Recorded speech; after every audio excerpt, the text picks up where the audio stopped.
ebiwuka tebiraganye bikubagana empawa, Your Excellency. Empower, okay. Yes, sir. Ngoza kukastara gene stomera sterama amabapa. Yes, Your Excellency. The proverb is that when birds fly without coordination, they collide with one another. Olugero lugamba nti ebinyonyi bwe bibuuka nga tebitegeeraganye ebyawaatiro bikubagana kuba kino kibuuka kino kibuuka kidde eno. So agamba nti bwe bate nga tewali abikubiriza bulungi ate biyinza obutatuuka wala nnyo kuba biba bikubagana. When we won victory, we had first of all stabilized Uganda. Kati bwe twawangula olutalo kye twasookerako kyali kyakutebenkeza ggwanga lyaffe erya Uganda. Now when Uganda was stable, kati Uganda bwe yamala okuteeka nga waliwo obutebenkevu, I called your leaders in Chankwanzi. I think it was 2008 there. Mu mwaka gwa 2008 President yayita abakulembeze e Chankwanzi. There were like 800 of them. Bale abakulembeze nga 800. I said, era yabagamba, we are going to give Akasimo a thank you. Nabategeeza nti tulinayo akatonotono ke twagala okuwaayo akabasiima ke bayita akasiimo of 5 million shillings per person who was the leader. Era akasiima ako n'abagamba nti kajja kuba ka miliyoni 5 buli muntu eyali omukulembeze mu kiseera ky'olutalo. The one who gave us the bush where to hide. Oboolyawo eyatuwa ekisaka we twekwekanga. The one who was on the committees, the secret committees, and the ones of later which were elected of Kasozi. Oba abalala abaali ku bukiiko obw'enjawulo obwekyama ate n'obukiiko obulonde obwajja luvannyuma. Waliwo obukiiko bwe mwali mumanyi obwammwe obw'omu nsiko obwekyama, naye ate n'oluvannyuma waliwo obukiiko obwalondebwa obw'olwatu. The ones who was a guide. N'abalala abaatuluŋŋamyanga nga tutambula mu nsiko eyo. The ones who joined the militia. Ate n'abalala abajja nga balinga basirikale naye nga bantu ba bulijjo. And would give the husband and the wife separately. Ate era twali tukikakasa twawanga omukyala ne tumuwa ate n'omwami ne tumuwa nga bonna tubawa akasiima ako. Saying that they were contributing as individuals, not just families. Kubanga twakimanya nti abantu bano newankubadde baali mwami na mukyala naye buli muntu yali akkiriza nga ateekamu amaanyi ng'omuntu. Then for the other supporters who were not leaders, kati abawagizi abalala abataali bakulembeze, we said 1 million, 1 million, 1 million. Abo ntugamba tujja bbawaayo miliyoni emu buli muntu mu kiseera ekyo eky'2008.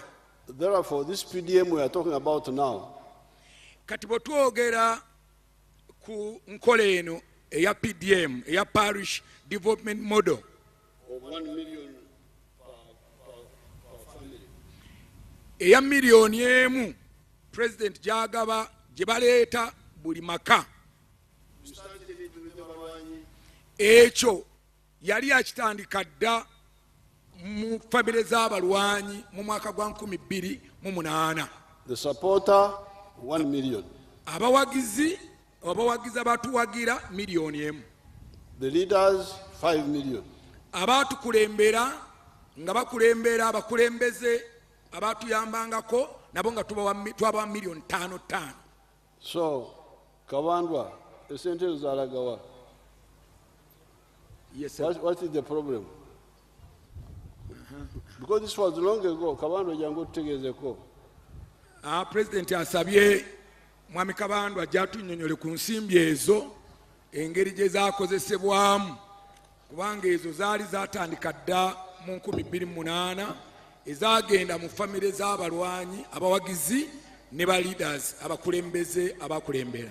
Mwami Kabandwa.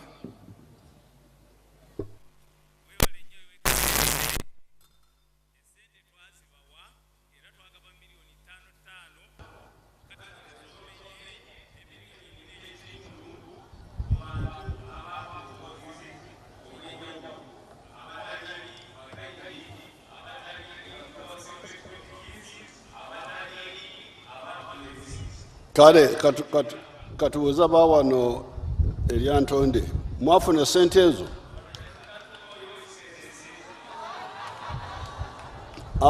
Abaali bakulembeze nga njagala abamu waliwo beemanyi, waliwo omulwanyi omuwagizi waffe Kasabiti azze wano taliho omutabanale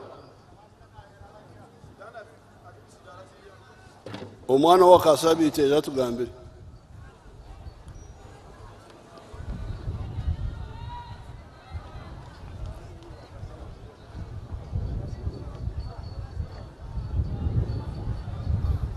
kubanga abalwanyi abasinga bamanyi n'amannya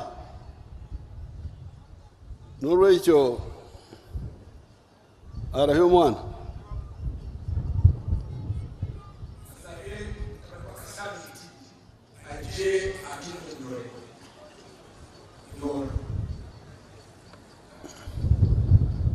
uyu mwana we omulwana wetu Kasabiti bakamuha $5,000,000 ezo.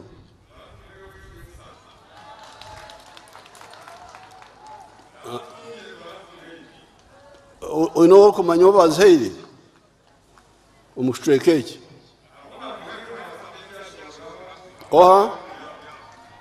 oha omwami muhendarai ijo tugambire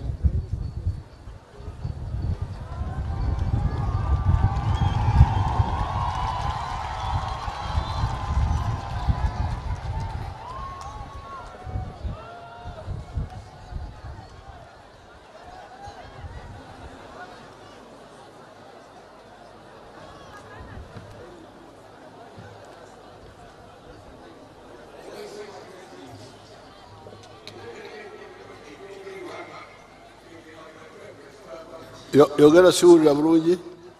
Ebyongerwa kakati fene kalkatula bitakimali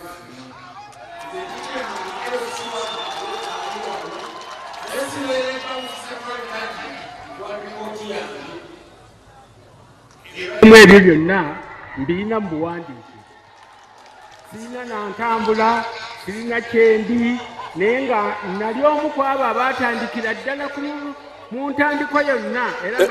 Eno temufunangako ku ssente ezo? Tetuzifunanga. Kale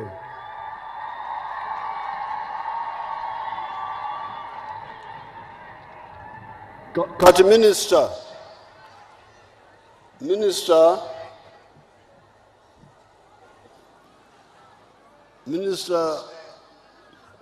Omusoga Akoba nti ow'ekitiibwa ekisengedde mwakasasanya sente meka ezo ez'akasiimo? How much money have you spent up to now?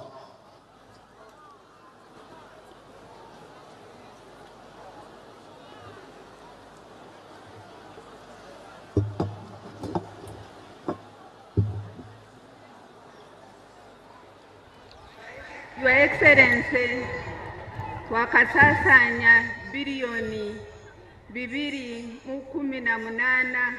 Kati muwulidde bannange, obuwumbi 218,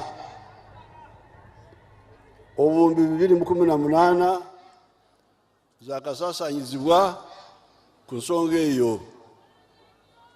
Kati zigenda wa?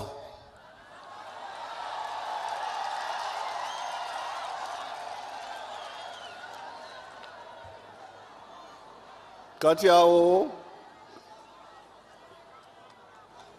minisita esente za baani abazitwala?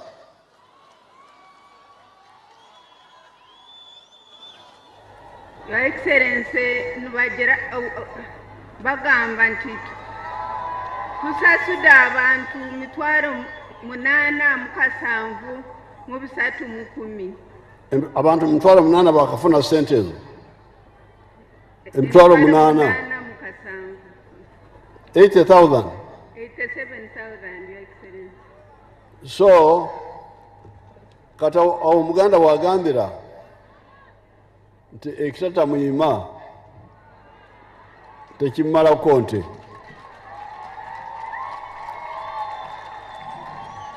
You go and sit, Minister. Ekitata muyima tekikola ki kasita NRM eri wadde abalwanyi baffe bafa abaana baabwe we bali nange Katonda kyankumidde wano katugende tuddeyo twekenenye esente ezo zaalibwa mpewo ki muwulidde obuwumbi 218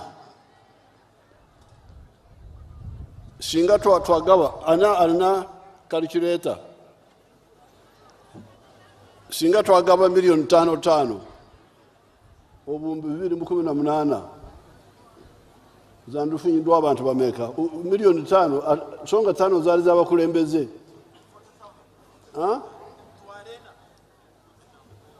singa twagaba million 5 zaali z'abakulembeze. If we had given, translate, if we had given 5 million for everybody, 40,000 people would have got by now.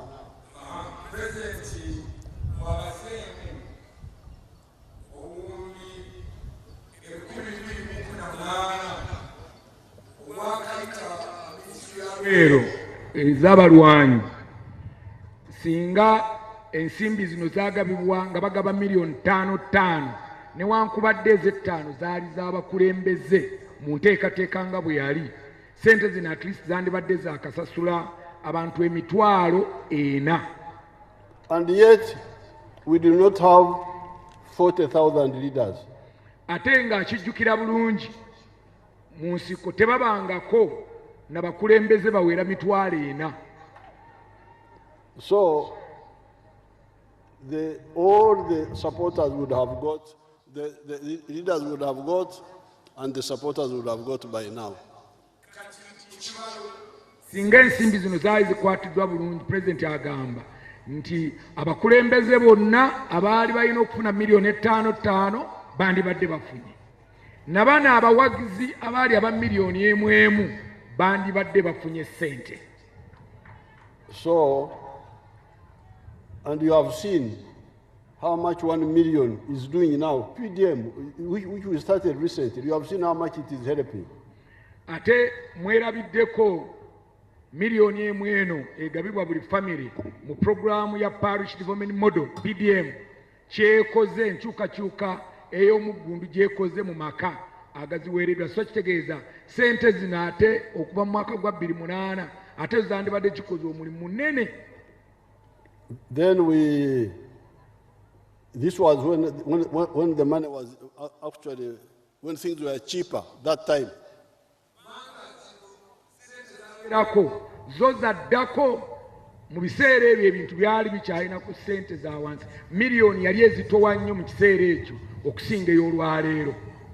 So 5 million, sometimes for 10, for 5 for the husband, 5 for the wife, because I insisted on that, because I knew these families. President bwe baali bagaba sente zino, family ezimu zaafuna million 10, kubanga omukyala yaweebwanga million 5, n'omwami million 5. Ekyo yakiremerako kubanga yalabanga abakyala balina olubimbi lwe baalima ng'omukyala mu maka, ate balina n'abaami balina olubimbi lwe baalima mu kiseera ky'olutalo. Kyova olaba yakiremerako omukyala afune n'omwami afune. So therefore there is a problem here which we shall solve. The money has been spent. If it didn't arrive, we shall sort it out. President alabyemu kazibu mu nsimbi zino engeri gye zitaatambula ziteekwa okuba tezaatuuka naye abagambye nti we zaasekattira ajja kulabawo mu kiseera kitono nnyo.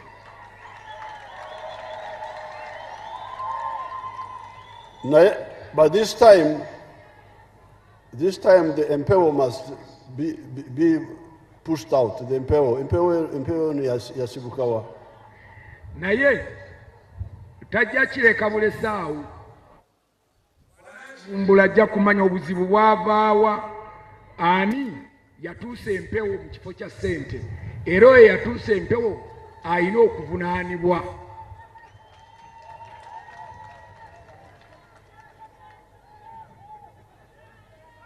Now, coming to the issue of okuziika and okujanjaba. Kati Pulezidenti ayogera bw'otuuka kati ku nsonga y'abalwadde be abalwadde ate n'enziika yaabwe eruusi ababa bavudde ku nsi. I have enriched Nakasero Hospital. Kakati eddwaliro e Nakasero aliteesemu ssente nnyingi. Aligaggawazizza okusinziira ku ssente ze yakateekayo ezijjanjaba abalwanyi be. So I have told my people that they should put everything in Entebbe grade B. Kati President yalagidde bateeke buli kintu kyonna ekyetaagisa mu ddwaliro ly'Entebbe grade B erya gavumenti. So that my fellow fighters are treated there without them. Because the money we are spending in Nakasero is so much. Kati President yamukozesezza ekyo abalwanyi be bangi bakaddiye bangi balwala ate ssente ezisinga abadde aziteeka mu ddwaliro ly'e Nakasero. Kati agambye nti ebintu byonna ebyetaagisa ebiri e Nakasero byonna babigule bibeere mu Entebbe grade B abalwanyi babajjanjabire awo mu ddwaliro lya gavumenti. And the Kuzika, we shall put a fund there. Kakati n'okuyambako abalwanyi baffe Mukama baba ayise era President agenda kuteekako enteekateeka yaakyo babe nga basiibulwa mu ngeri ey'ekitiibwa. Now, this will be handled by Narweso. If necessary, I will put another person there to be there all the time because Narweso has got many things. Kati ekyo kijja kusigala nga General Narweso akikolako naye nga bw'amanyi nti General Narweso oluusi emirimu giba mingi ajja mugattako omuntu omulala ayongera okumuyamba kiryoke kitambule bulungi. The one who has no other assignment except that. Omulala atalina nnyo bimutwala nga General Narweso naye ng'ekyo kyokka kyakolako ekyokuyamba ku bantu baffe okusiibula abantu baffe mu ngeri y'ekitiibwa. Now, coming to the thefts. Kati bwajja ku obubbi of the cows, the goats, the chicken, the coffee.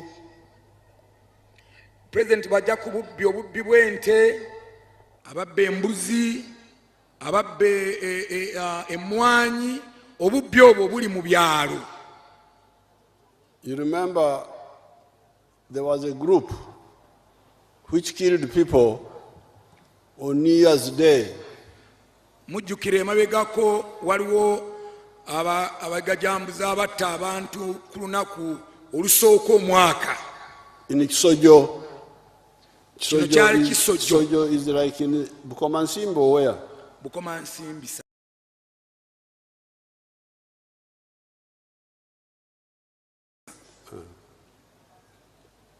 You remember those killings on New Year's Day? Mujjukira ebijambi ebyo.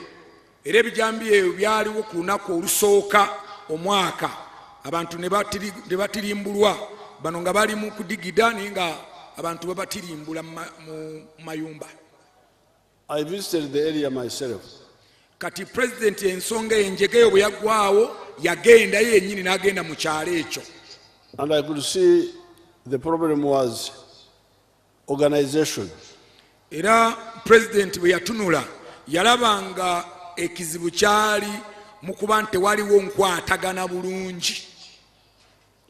These killers first invaded a woman who is a wife of a school owner in the trading center nearby. Kati abatemu bano basooka ne bagenda ne batta Sebata, Barumba. ne balumba. They were trying to enter, but there were steel bars in the window, they couldn't enter. Basooka ne balumba amaka ag'omu ku kitundu ekyalinamu essomero awo, ne balumba amaka ago ne bagala okugayingira, naye enzigi ze zaalimu emitayimbwa n'amadirisa ne batasobola kutuuka munda. The woman was making alarm, Kati omukyala w'omwami ono yali agezaako okkuba enduulu, but there was a disco nearby. naye waali wasuzeewo ekidigida, abantu nga kireekaana nnyo enduulu y'omukyala, abantu tebaagiwulira. But at the same time, the woman, her husband was in Mubende as a teacher there. Kati ate omukyala yalimu yekka mu nju, mwami we yali ali Mubende kuba yali asomesa Mubende mu kiseera ekyo, ng'omukyala ali yekka mu nju. So apart from the alarm, Kati ng'oggyeko enduulu rang her husband in Mitiana, in Mbende. Kati bwe yakuba enduulu nga talaba tali afaayo, ekyo bwe yakimala n'akubira mwami we essimu, naye mwami we yali Mubende gy'asomesa. Now the husband in Mbende rang the RPC in Masaka. Kakati mwami we ali e Mubende n'akubira akulira poliisi eya region eya Masaka gwe bayita RPC, ye gwe yakubira essimu. Then the RPC was trying to ring somebody else and also another to ring somebody else. Kati n'agenda bw'atyo, omukulu wa poliisi oyo akulira region n'agezaako okkubira omulala, nga ne kitwala ebbanga nga bagezaako okkuba essimu okutuuka. Losing a lot of time. Kati ekyo kyatwala obudde buwanvu, ono akubirawo e Mubende, ombe n'akubirawo e Masaka, ono agenda so ng'olaba ebbanga ekiseera kyali kinene. But fortunately somebody had the nduru. Naye newankubadde waaliwo oluyoogaano olw'olunaku olusooka, omu ku bantu yawulira enduulu y'omukyalo ono gyali akuba mu nju. So the people came and these killers ran away from the home of the woman, but went killing people along the road. Kakati olw'enduulu eno abatemu badduka ew'omukyalo ono ne baddukawo, kuba omukyalo ono omukyala yalimu yekka, ne badduka ne bavawo, neera ne mukuvaawo abantu mu kutambula kwabwe okwo nga bagenda badduka nga bwe batugumbula abantu abalala. So when I went there, the problem was just communication. Kati President bwe yagendayo okulaba ku famire eno n'ekitundu ekyo, yalaba ng'obuzibu bwali ku mpuliziganya. I now told them that from now on, Kati President Kolo n'alagira bw'ati, the police people at the sub-county n'agamba nti abapoliisi abali ku Gombolola must announce to the public a toll-free telephone line. Kati nga kuli Gombolola n'agamba wabeewo ennamba etasasulirwa. Ennamba eyo bagirangirire mu Gombolola yonna nti ennamba eno ye ya poliisi, naye bw'ogikuba tebakusalako airtime, ya bwereere gwe ne bw'obanga gw'okubye. And it should be manned 24 hours. Somebody should be there 24 hours. Era essimu eyo n'ennamba eyo omuntu nga waali agikwata buli ssaawa, okumala essaawa 24 olunaku lulamba, okumala ennaku 7 wiiki, ennaku zonna nga waliwo agikwata nga togikuba ne kubanga tewali agikutte. It can't be one person, so it will have to be people who take turns. President agamba of course tasobola kubeera omu, wayinza okuba babiri oba basatu nga bagenda bakyusa nga bazikwata mu mpalo, ono bw'avaako ono abeerawo. The security in Uganda is good because all homes now have telephones. Kati ebyokwerinda byongedde okulonka kubanga buli maka kati galimu waakiri essimu emu. So if you hear anything in the sub-county, don't ring your husband in Mbende, don't ring the sub-county police person. kati bw'owulira ekintu kyonna teweetaaga kusooka kukubira mwami wo oba omwana wo oba muwala wo kubira akulira ebyokwerinda poliisi enamba eyo pulezidenti gye yagamba eri mu buli ggombolola gikube gy'oba osookerako nga tonnakubira mwami oba omwana. Now, they listened to my advice. Kati pulezidenti bwe yabawa amagezi ago baagawuliriza. This gang of killers kati abantu abo abatemu were being led by somebody called Kidawalime. Baali bakulemberwa Saabatemu Kidawalime. So, from here, after they got my advice, kati bwe baatwala amagezi g'omukulembeze ga president, the gang now went to near Matanga. Matanga is towards Rukaya. Kati era Kidawalime ne banne olwo baavaawo mu kitundu ekyo ne bagenda mu kiseera mu kitundu ky'e Rukaya e Makanga.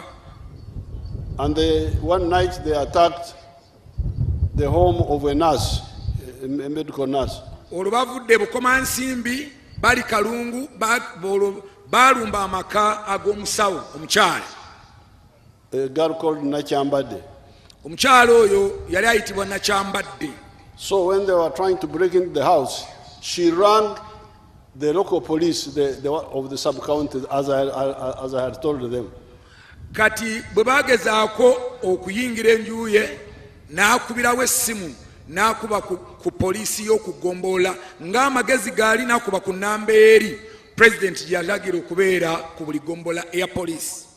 Then Nachambade threw the phone through the window as they were entering the house because they had broken into the house, but she had already rung. Kati Nakyambadde kye yakola bwe yamala okukuba essimu nga bayingira n'amanya nti bayingidde essimu n'agiyisa mu ddirisa n'agikasuka ebweru naye yali amaze okukuba essimu ng'amaze okukubira eyali ku poliisi ng'amaze okukubira poliisi. So Kidawalime entered and said, you remove your clothes. Kaakati Saabatemu n'ayingira n'amugamba kati jjamu engoye zo. Then started taking her pictures when she's naked. Kaakati Kidawalime n'akola byayagala ntandika okukuba ebifaananyi ebya Nakyambadde. And then said, Pumbavu Rosa Numanyako, meaning she wanted to rape her. Kaakati n'amugamba nti olowooza nazze wano nze ndi mwannyoko tomanyi kyendiko. Now, as he was saying that, a gun sounded outside. Kaakati nga bali awo bw'akuba ebifaananyi bw'ayagala okukwata Nakyambadde jjukira Nakyambadde yakubidde poliisi baba kyali awo already ennyumba poliisi n'egyetooloola. Fired at they were a gang. Kidawalime had entered but others were outside. Newankubadde Kidawalime ye yali omukulembeze waabwe naye baali bangi kuba Kidawalime newankubadde yali munda naye batemu banne bali wabweru nga weebali era. So when the police came, they fired at them. Kati poliisi bwe yajja neekuba amasasi nebakubamu amasasi. Then Kidawalime now abandoned his project of rape, tried to run. Kaakati Kidawalime bwe yawulira amasasi ebweru omulimu gwe yali atandiseeko ogw'okwagala okukwata Nakyambadde n'agusaza nagakati wano wafiira muloge. Now that was the end of Kidawalime. He was killed. Kaakati mu kaseera ako yagenda okufuluma already yasanga poliisi yakookinze dda yali tasobola kuwona awo ebyo ebyakoma ezize ne baanika. And the whole gang was wiped out. Era abasinga bodda battibwa. And one of them ran up to Ntungamu, you can imagine. Omu yadduka omu ku batemu yadduka naye paka Ntungamu gye baamukwatira. But we had got their phones and their pictures.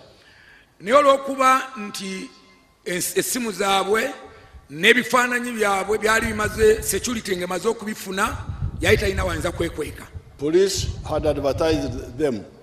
Poliisi already yali emaze okuteeka ebifaananyi bino mu mawulire n'okuba nga babawenja.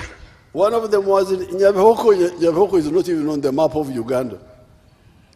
Omu yali yeekwese eyo mu Lwazi Nyabihoko, it's called Nyabihoko, the place. Then the people saw the picture on the TV. Kakati abantu eyo president ayogera Nyabihogo wala naye abantu baali balabye ekifaananyi ku TV. This one looks like the one the police are talking about. Kati abantu ba bulijjo nga batunula balaba ekifaananyi ne balaba n'omuntu gwe batategeera naye ono ng'afaanana poliisi gweranga bulijjo. The fellow was arrested. Era teyawona we bamukwatira ne bamukwata. That was the end of the Chidawarime group. Kati awo oyo ye yasembayo ku kibinja ekyo ekyali kikulembera Chidawarime ekyali kyefudde kafulu okutta abantu naddala mu bitundu ebya Masaka. Yes, sir. The problem is coordination. Kati bw'otunuulira olaba nti ekizibu kyali ku mpuliziganya n'enkwatagana wakati wa poliisi n'abantu ba bulijjo. You remember the people who were killing people in Masaka. You must have, after the elections, who were killing elders in Masaka here. Era mujjukira n'akabinja k'abantu abaali batugumbula abantu n'ebijambiya mu Masaka muno ng'akalulu kaakaggwa mukyabajjukira. They forgot one thing. Beerabira ekintu kimu abatemu abo. That the police has got dogs. Beerabira nti kati ennaku zino poliisi eyina embwa eziwunyiriza. So these dogs kati embwa zino followed them. Zaabagoberera kagere ku gagere. And that was the end of the group. They were all wiped out. Era bonna bagwawo naye ng'ekyatuyamba mbwa kuba zaawunyiriza obuufu bwabwe. So now the police regional police commander, where are you? President asabe regional police commander.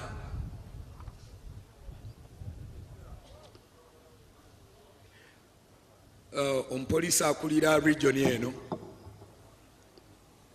Go to the microphone there. He's right there. Bamusabye ajje wano ku microphone abeeko byannyonnyola ku nsonga ezo.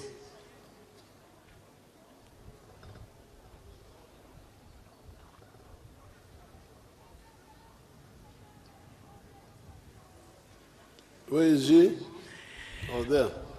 Awunajja ono yakulira poliisi ya greater ya region eno. Era president amusabye ajje wano ku muzindaalo abeeko byannyonnyola ku nsonga obaoli aweza ebyokwerinda n'endala zonna president zagenda okumubuuza. Ono ye regional police commander ow'ekitundu kino. What's your name?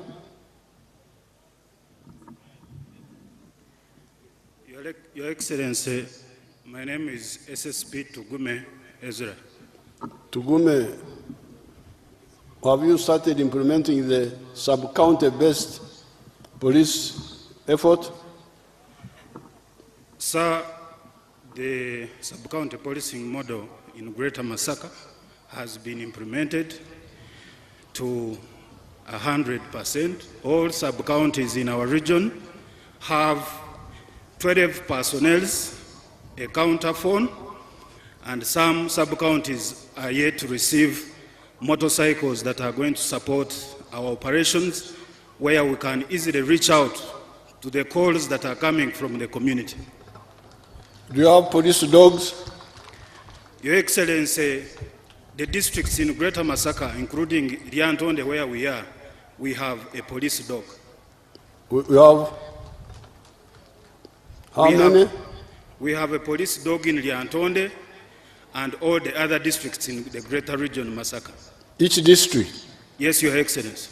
So, Kruachol Netima, no Kirizen Tezawan to Nizibibwa. So, Umsajona Netima Vanangi. What is your problem? You have the police dogs? You have the policemen. What is the problem? Your Excellency, if I may use Lyantonde as a case study, according to the statistics that we have drawn from 2023, we had 169 cases but as we speak right now in 2025, they have dropped to 93 cases because of working together with the community and responding to their complaints. Chusa. Mukama wange President, mbadde njogera ku cases ze tu receiving ku police kuva mu mwaka 2023 twalina emisango 169 naye we twogerera 2025, this is biannual, half a year, twaregistarinze emisango 93.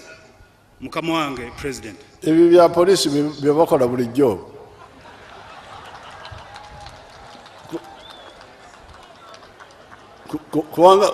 Kubanga ono omusajja atugamba nti edda twafanga nnyo naye kati tufuako katono wakiri. Tetwagala musango gwonna, twagala emisango giggwewo. So, okay, Chiwanda, you go and sit down. No, but Tugume, have you mobilized awareness sub-county by sub-county so that the people know what to do when there is a problem? Your Excellency, twina abakwanaganya ba polisi n'omuntu wa bulijjo. Twina ba OCs aboogera mu kuziika mu mizigiti. Please vaku yokuziika. Genda ku radio olangirire mu lugombolola. Mukama wange buli radio station mu example twina program abaserikale bagendayo ne boogera ate ne tufuna feedback eve mu bantu baffe. Kati Tugume abago nti abagamba ekyokukola naye mwagaana kukikola. Muwuliddeko omulanga gwa Tugume abalagirira kyemukola singa osanga kubanga ku makya bw'ogenda mu ndimiro n'osanga ababbi batuta emwanyi zo tolinyawo. Sooka oddeyo okubire poliisi bo bajje embwa ejje efune olusu lw'abantu abo temwononawo. So Tugume, please. Yes, Your Excellency. Mobilize the population sub-county by sub-county so that they know what to do together with the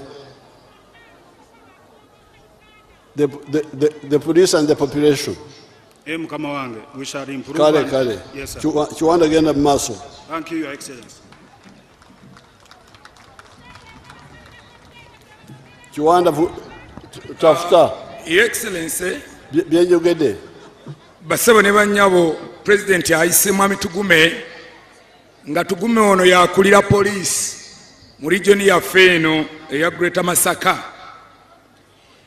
Naye amubuuziza ekibuuzo ekisookese nti amateeka ge nayisa oba ebiragiro bye nayisa ku poliisi mwabiteeka mu nkola ng'ebiragiro bino mwemuli bino wammanga. Ekisooka President yalagira ku buli gombola okubeerako bapoliisi 18 era President n'alagira ku buli gombola okubeerako pikipiki eyambako abapoliisi okukola emirimu era President yalagira ku buli gombola okubeerako essimu abantu ba bulijjo gye bamanyi gye bakubako. Mwami tugumazeemu bw'ati nti amagombola gonna we twogerera galiko abapoliisi ayogedde kati kuliko 12 tebannaweza ndowooza 18 naye kuliko 12 ku buli gombolola. Era Mwami Tugume agambye President nti egombola ezisinga poliisi emaze okuzigulira pikipiki gye bakozesa okutuuka ku bantu. Naye President oluvannyuma mbuuza nti muyina embwa eziwunyiriza. Mwami Tugume n'addamu nti tuyina embwa mu buli district. Embwa zino ezituyambako okuwunyiriza okukonga olusu olw'ababbi ne tusobola obbakwata. Kati President n'ambuuza nti okay, oba mulina ebyo byonna lwaki abantu bakyababba? Mwami Tugume n'agamba nti ye bakyababba. Nenyongerako nti mpozi olina ettima. Era n'amugamba olabika olina ettima musajja gwe, kubanga olina byonna bye nalagira naye abantu bakyababba. Mwami Tugume n'agamba nti bababba naye obubbi bugenze bukendeera nnyo. Agambye nti mwaka oguwedde bayina mwaka guli emabega myaka ng'ebiri obubbi bw'ente n'obubbi buno President bwayogera emisango gyali 169 naye omwaka guno zikendedde ne gifuuka 93.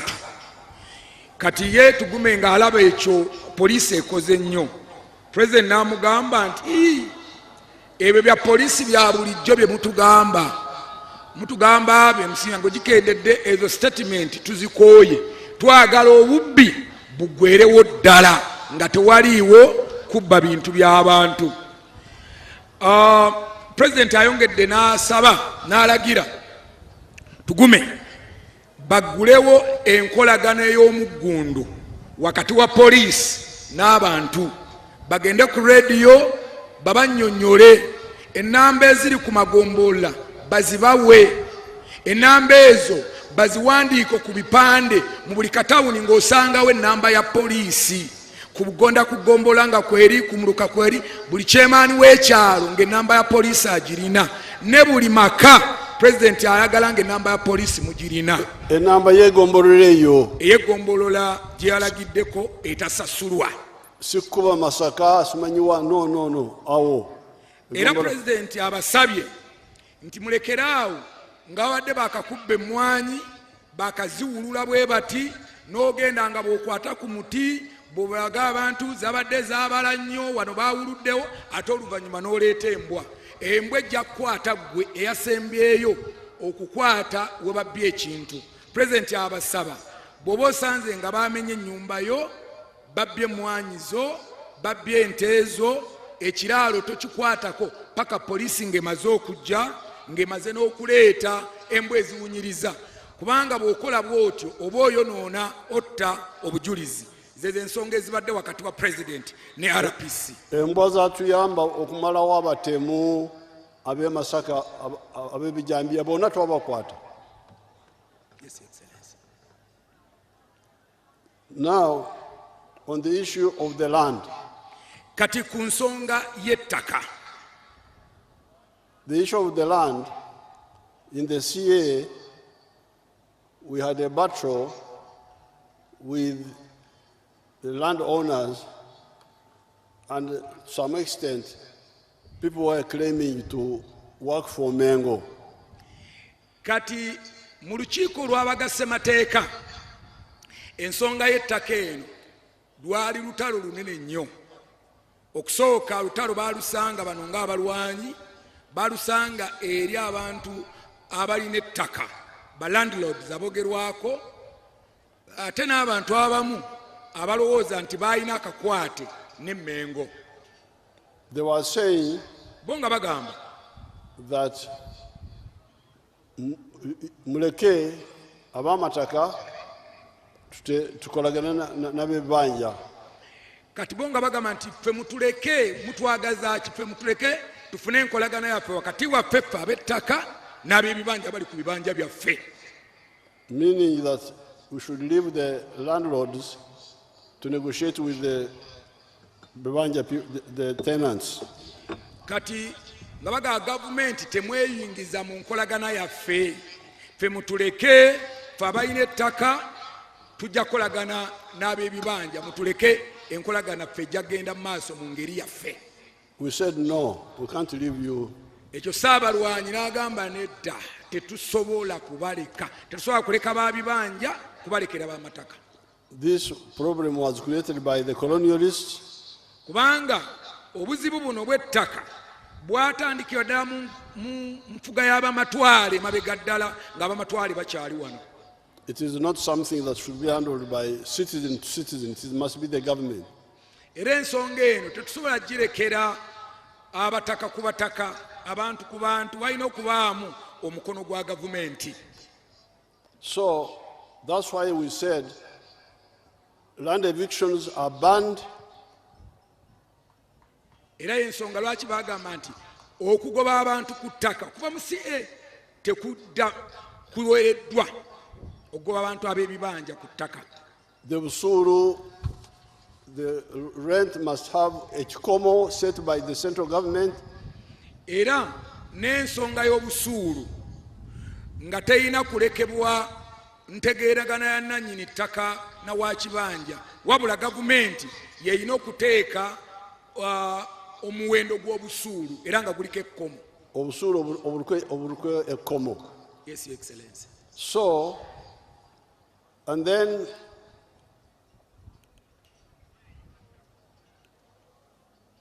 if you control the eviction and you control the rent, and the rent is simply nominal, not commercial.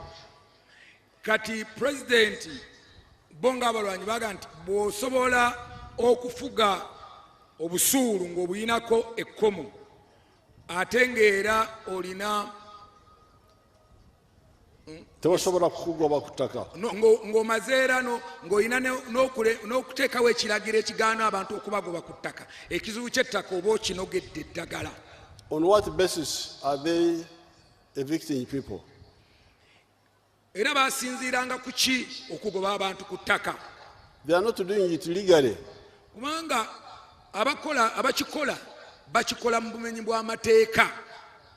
That's why, and it's not necessary because you are talking about the land fund. Kuba newankubadde twogera abantu boogera nnyo ku ssente zino ezisasulwa ze tulina okusasula ba landlord bave balekere abalina ebibanja kye tuyita land fund. Well, if I have not paid the landlord land fund, he cannot remove my kibanja ownership. Kati newankubadde gavumenti eba tennasasula essente zino ze basasula ab'amataka, era ab'amataka tebalina buyinza kugoba ba bibanja newankubadde abatannasasulwa. So, and even if they say, I have sold to a new landlord, ne bwe bagamba nti nze wano ewange awabadde ekibanja ekibadde ettaka lyange ndiguziza Ssewava, ne bw'otunda ettaka era oli aguze talina buyinza kugoba bakibanja. that means aguze ekipapula nze ndi ku ttaka. Kati gwe bw'ojja n'ogula ettaka ku kiwanda ng'ate ettaka ero liriko abaliko gwaliguze oba oguze niye oba oguze kipapula kiri kye bata title tekiba oba toguze bantu ab'ebibanja basigala tebakwatibwako. So this is they are just using your lack of information to intimidate you, and that's why the leaders, the RDCs, the members of parliament should reject this. There is no legal basis. Kakati bakozesa butamanya bwaffe ebintu ebyo mulya ne babatiisatiisa. Omusajja yatutunze yatugambye agenda tutunda babatiisatiisa butiisatiisa. Ekyo tekiriyo mu tteeka. Ye bw'aba atunda kyapa tatunda bantu ba kibanja. Era pulezidenti agamba ekyo akoowoola abakulembeze bonna okuva ddala ku bamemba ba paalamenti ba RDC n'abakulembeze bonna muyimirireewo wakati w'abantu okubataasa. There was one kakodyo the landlords were doing, which was to refuse rent. Kati waliwo akakodyo abannannyini ttaka ke baadde beekwekamu nga beewala okufuna ensimbi z'obusuulu. We are now going to amend the law and make you go and pay the busuru at the sub-county. If he takes it, it's up to him. Kaakati pulezidenti ali mu nteekateeka okuteekawo etteeka nti obulandlord bw'agaana okubajjako busuulu, obusuulu bwe mubutwale ku ggombolola mbusasuleyo oba bunonayo oba tabunonayo ezo nsonga ze nemwe musigale nga mbusasudde kugombola kubaako kebadde beekwekamu. Naye temukiriza, but you are absolutely right. We can give mandatory, Kawandu is right, we can give land certificates for the Vanja people. We can do it. Nga mu ripoti ya Mwami Sseddunga bwe yasabye ne gavumenti eyinza okuteekawo ab'ebibanja nabo baweebwe obuwandiiko obw'enkomeredde obulaga ensalo z'ekibanja kye. But I will say more about this land issue. Let's go and sit down and we shall give new guidance. President ajja kwogera mu bulambulukufu okusingako wano ku nsonga y'ettaka mu kiseera ky'omumaaso awo alina ekiwandiiko kyagenda okufulumya ku nsonga ezikwatagana n'ebyettaka mu Uganda ne Uganda y'okutwaliza awamu. From the air, I see that you have moved with wealth creation. Some people are doing coffee, some people are doing farming, cattle farming. This is very good. Bw'abadde ayita waggulu mu nnyonyi ayidde ayisaayisa amaaso n'alaba ng'alaba waliwo enkyukakyuka y'amaanyi naddala abamu ku mmwe mulunda abamu ku mmwe mugenze mu mmwanyi alaba nti waliwo enkyukakyuka eyannamaddala mu byenfuna awaka. Mwebale nnyo, mwebalire ddala. We are now going to start helping some of the families to do irrigation so that in the dry season the crops still have water. Kakati waliwo enteekateeka President gy'agenda okutandikako mu famire ezimu nga tutandika okufukirira ebirime byaffe kubanga oluusi omusana bwe gutandika kati nga guno gutandise ebintu byaffe bingi bikala. So program eno ejja kutandika. Therefore, protect the swamps so that when we go for irrigation, you have got a nearby water source. Kakati bwe muba mwagala enteekateeka eno etuukire bulungi mu bitundu byaffe temulima mu ntobazi. Entobazi muzirekeewo kubanga we tusobola okujja amazzi ate agasobola okufukirira. So entobazi muzireke temuzisimbamu kalitunsi temuzirimamu kasooli. Now, for the cattle farmers, you should learn how to grow pasture, not just depend on the pasture which is planted by God. Kakati mu abalunzi b'ente President abakubiriza muyige okulima omuddo ogw'ente nga temubeera ku guno gwokka ogw'okutambuza ente gwameze gindi bano omuddo gwo gw'olimye ogw'ente ezo. Nka hariya nimureba oguli aho taineho obunyatsi noreba hariho egashe hariho tariho obunyatsi ente ziine enjara nga wali tewali muddo omurungi ogw'ente kubanga waliwo ebisubi ebitagasa wali. Yes, Excellency. Bw'otunda ku lusozi olwo bw'olulaba tolabako muddo ente ne bwe zijjaawo tezikugasa naye ate singa olusozi olwo oba olulimye bulungi n'olimako bulungi ebisagazi byo n'omuddo omulala ogusobola okugasa olusozi olusobola okuyambako okuliisa ente ezo okusinga okulinda ogwo ogwemezesa gwokka. Another problem is that when the head of the family dies, kati ekizibu kira President kyalabye kinti omuntu owawaka omukulu w'awaka taata bw'afa the children fragment the property. Kati abaana ebyobugagga babigabana. You should learn what other people in the world learned long ago. President abakubiriza nti taata bw'afa oba maama oba mukulu w'awaka yenna bw'afa mulekeraawo okutemaatema akabanja ettaka abagamba muyige enkola ng'amawanga amalala agatusingako bwe gakola. This is dividing by shares. Bano abatugenzeeko mu maaso bo bagabana migabo. The property is together but you divide shares.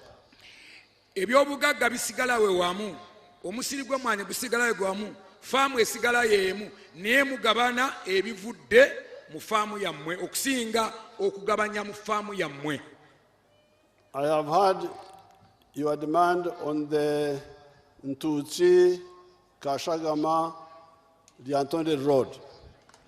President awulidde okusaba kwammwe okw'oluguudo lwa Ntuusi Kashagama Road okusaba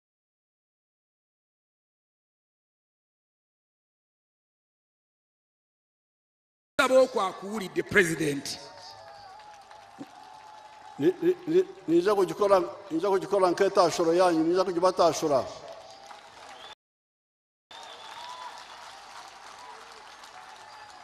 Ngenda kugibaweereza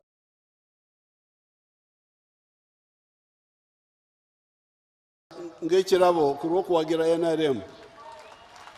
President basebo ne banyabo obugalo oluguudo olwo President abantu b'e Lyantonde alubawadde ng'ekirabo kubanga muwagira nnyo National Resistance Movement. Mumukubireko mu bugalo namwe mwekubireko mu ngalo abantu b'e Lyantonde.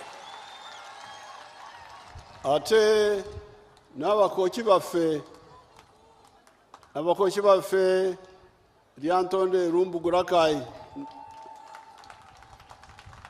Abantu baffe ab'ekkooki era oluguudo lw'e Lyantonde Lumbugu paka Rakai. Tugenda we are going to do also the one of Rusarira, Kabamba, Ntuusi, Sembabule. That one is already being funded. Ate era n'oluguudo lwa Ntuusi Kabamba paka Sembabule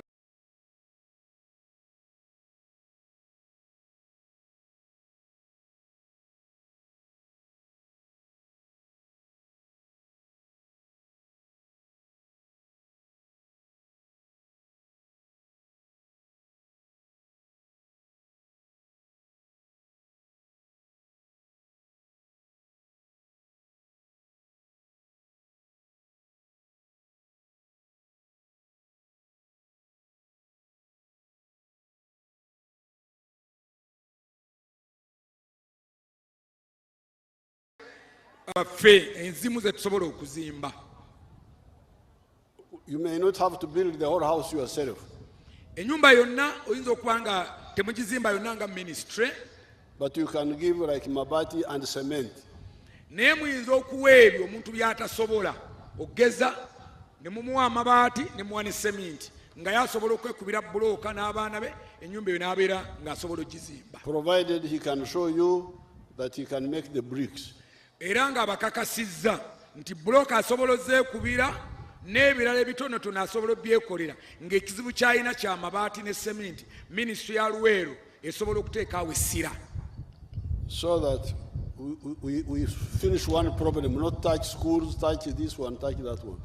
Kati ekituyambeko okuba nti ekizibu ekimu tukinogera eddagala okusinga okugamba nti tukola kino tukole kiri tujja kwejjukiza nga tetulina kye tukoze kye tuyambye bantu baffe kuba tukutte ku bintu bingi nnyo omulundi gumu.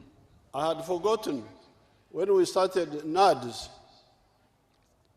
President abadde alina kyajjukidde bwe twali nga tandika enkola eri eya NADS gye mumanyi obulungi. When we started Operation Wealth Creation 2013.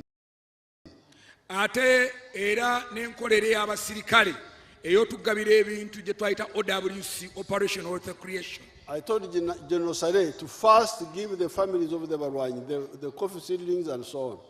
Era ajjukidde nti enkola eyo bwe yali yatandika eya OWC, General Sare yamusaba nti newankubadde bannayuganda bonna tugenda kubatoka naye tandikira ku famire z'abalwanyi.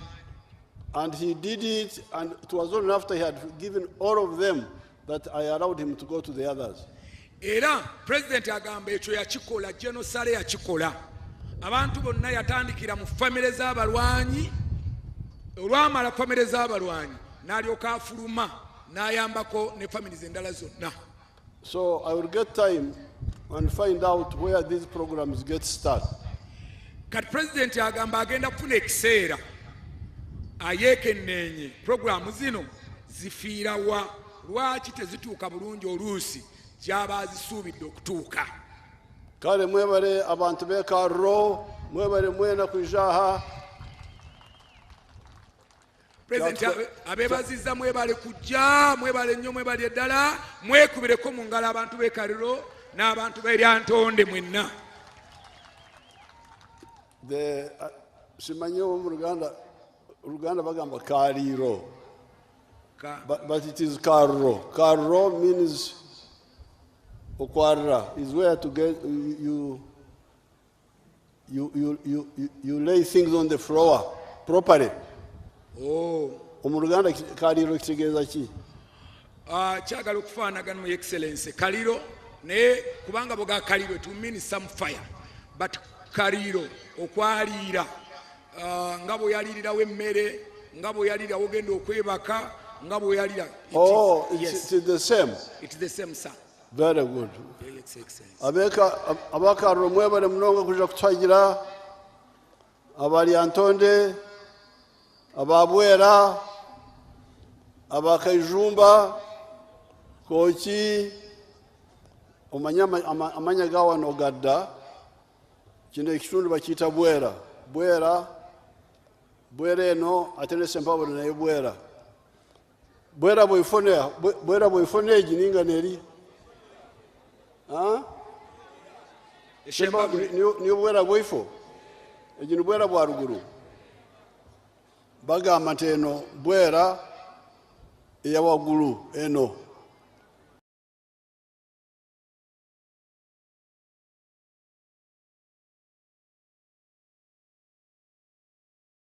Ate eri Bwera ya wansiko. Olaba bali bamanyi geography. Bali bamanyi nti amazzi gava eno ne gakulukuta ne gagenda mu Katonga. Yes. Kati eyo Bwera bwa ruguru, Bwera bwifo, Kaijumba, Kyazanga bagiyita Kaijumba. Kyazanga. Ate Kochi eryawo, abakochi bali eyo, abakochi bakolanga emirimu gyabwe gy'amaanyi. Abakochi baffe tubamanyi. Ate eri mu maaso Kibumbiro Mutukula bateyo Kibumbiro. N'olwekyo nsanyuse abana Bwera, abana Kaijumba, abana Buddu, eri bagiyitanga Buddu, bitundu byaffe byadda. Katonda abakuume mwebale nnyo mwebale ddala. Basewo ne banyabo obugalo bwa president waffe General Kaguta Museveni amaze okwogerako gye tuli ffenna obugalo akalulu obugalo NRM oye Kabula oye Lyantonde oye mwebale nnyo.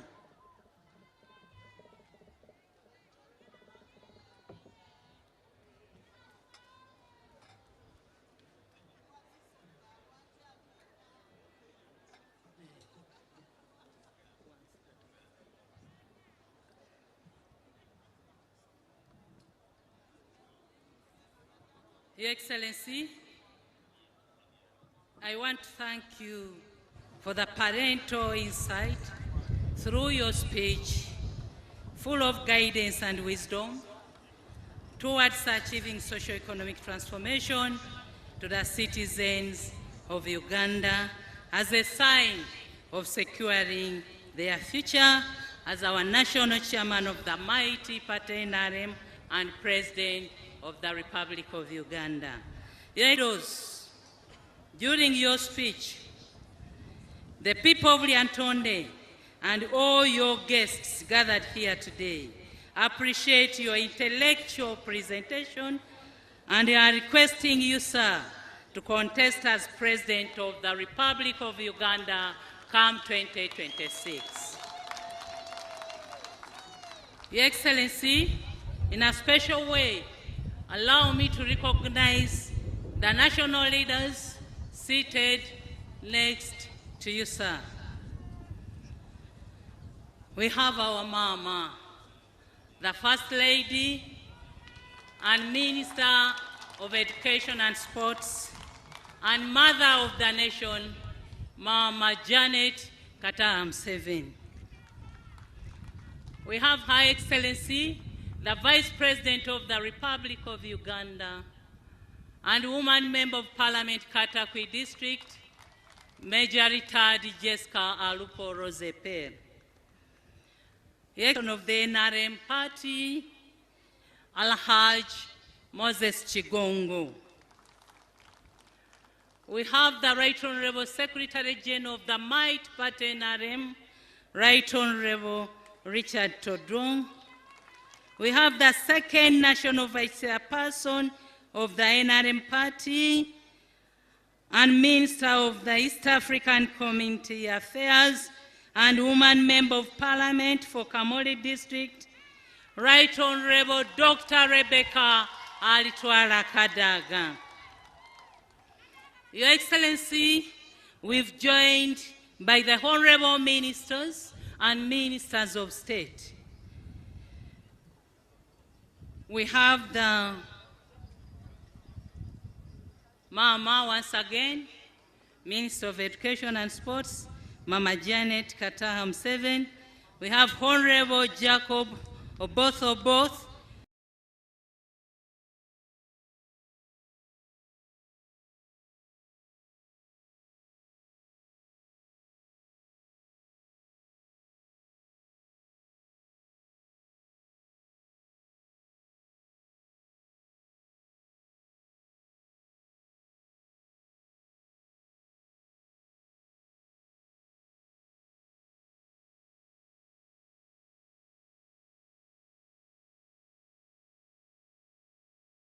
Minister of Defense and Veterans Affairs. We have Honorable Mr. Kabanda, Minister for Kampala Capital City Authority. We have the Right Honorable Justin Kasule Lumumba, Minister for General Duties, Office of the Prime Minister.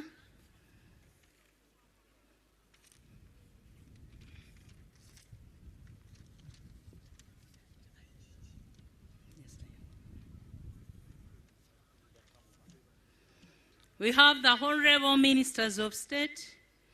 We have Honorable Dr. Bright Ramirama, Minister of State for Agriculture, Maif. We have Owechitibwa Nabosa Joyce Sebugwao, Minister of State for ICT. We have Honorable Asamo Grace Helen, Minister of State for PWDs. We have Honorable Rosie Lily Akelo, Minister of State for Ethics and Integrity. We have Honorable Mugasa Grace Mary, Minister of State for Public Service. We have Honorable Aluna Kasolo, Minister of State for Microfinance. We have Honorable Aisha Sekindi, Minister of State for Water.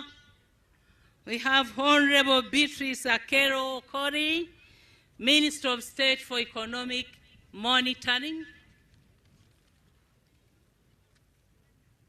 Your Excellency, we are joined with the Head of Public Service and Secretary to Cabinet, Ms. Lucy Nachobe.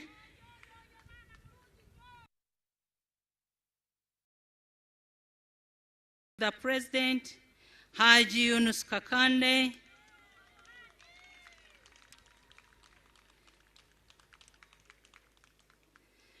Your Excellency, we are joined with the former national leaders. The former Chief Justice, the Right Honorable Stephen Kavuma, is with us, Your Excellency. We have the former Member of Parliament, Kabula County, Lyantonde District, Honorable Conrad Buzabo. We have Mr. Kalunji Joseph, former Chairman of Greater Masaka Region, Masaka District, and now the Chairman of Civilian Veterans in Greater Masaka.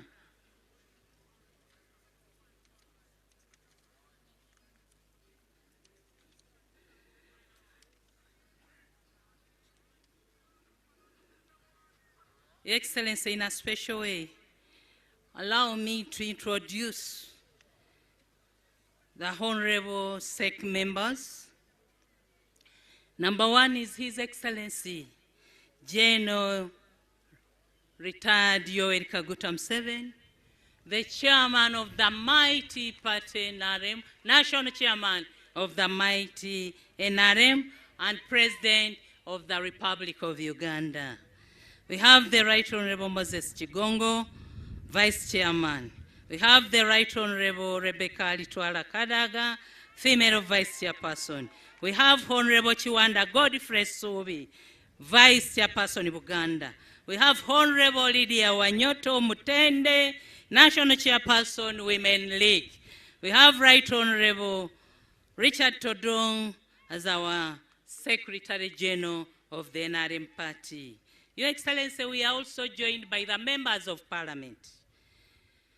Mary, Honorable Mary Begumisa, woman member of Parliament, Zimbabwe, where are you, Mary? Honorable Bakabulindi for workers. Honorable Rakajara Alinaitwe, MP workers. Colonel Dr. Victoria Nekesa, MP UPDF representative. Lieutenant Colonel Dr. Jennifer Alanyo, Member of Parliament representing UPDF. Honorable Atkwesa Rita Wahika, woman Member of Parliament in Balala City. Honorable Caroline Kamsime, woman Member of Parliament Richiga District. Honorable Taiwa Habart, Member of Parliament Kashonji County. Honorable Sentai Muhammad, Member of Parliament Bukoto West Rengo. Honorable Muyanja Mbabali, Bukoto South Rengo. Honorable Wilson Kajwenje, Nyamsos County. Honorable David Kabanda, Member of Parliament Kasambia County, that is Mubende District. Your Excellency, we are also joined by the Deputy IGG, Anne Muhaire Tuinomugisha, and Deputy IGG Patricia Okiria. Your Excellency, we have the senior presidential advisors.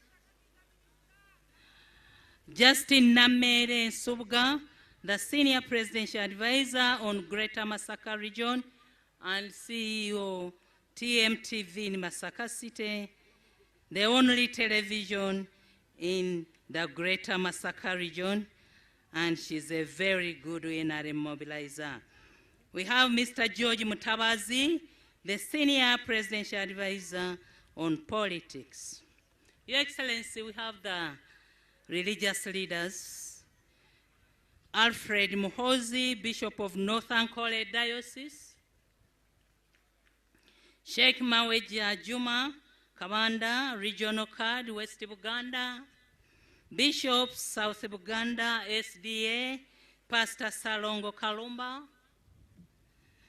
Bishop Joseph Tumwebaze, Pentecostal, Greater Masaka. Bishop Gaston Sereko, West Buganda Diocese. Reverend Benon Karamuze, Masaka Akidikonare. Reverend Patrick Mushabe, Matete Akidikonare. Reverend Henry Kwelinda, Rebitakuli. David Ruhima Akidikonare, Chinuka. Ruhundo Emmanuel, District Leader, Chazanga, SDA. Reverend Edson Kakure, Chinuka. Christopher Waswa, Lyantonde Akidikonare. District Card, District Sheikh Central Mubarak. Sheikh Isma Sesimba, spokesperson, Uganda Muslim Supreme Council, Greater Masaka. Your Excellency, we are also joined by the cultural leaders. His Royal Highness Paul Sunday Emolot, Etomeleng, Emorimori Papa Iteso, and the Queen Akaliakite. Engineer Dr. Michael Moses Odong Okune Wonyasi, King of Lango.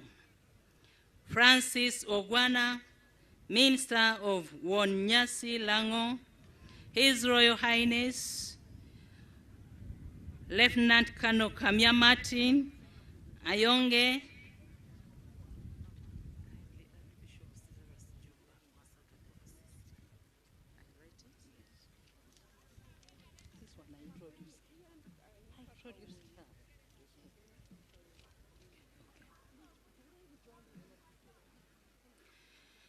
Lumama wessaza Kabula erya Ssaabasajja Kabaka wa Buganda naye waali wano naffe.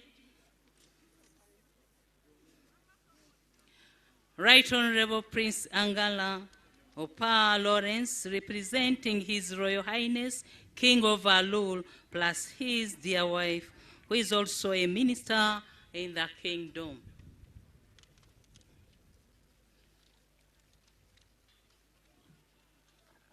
Your Excellency,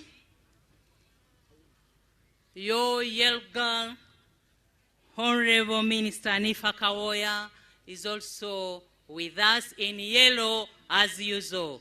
Honorable Anifa Kawoya, you're most welcome. Your Excellency, we have also Bishop Severus Jumba, the Bishop of Masaka Diocese. Tata okubeera okwo kukola amakulu mangi nnyo tweyanzizza.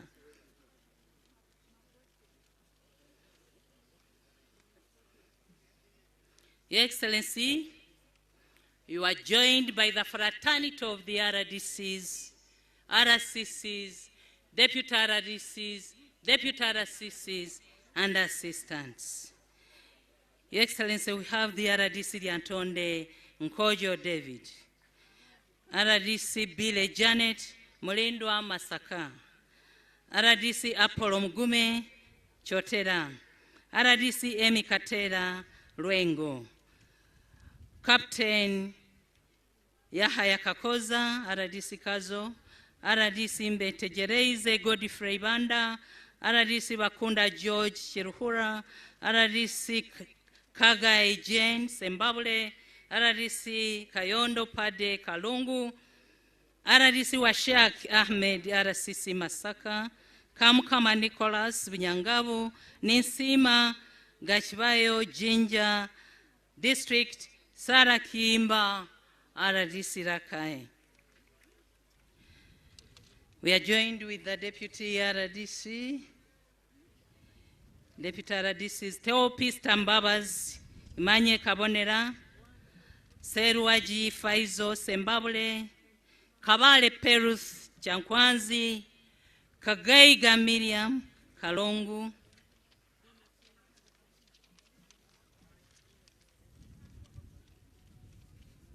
Your Excellency, we are also joined by the business community.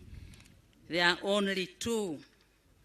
Engineer Benon Mugarra, the director Zebra Hotels and the chairman of the business community in the Greater Masaka region, and his dear wife Canon Kellen Mugarra. Adrian Kobsinje, the chairperson of Kampala Capital City Women in Hospitality Business and Publicity Secretary, NRM Mainstream Bushenyi District. Also Director Lavana Hotel. Your Excellency, you requested for a photo moment with the following heroes.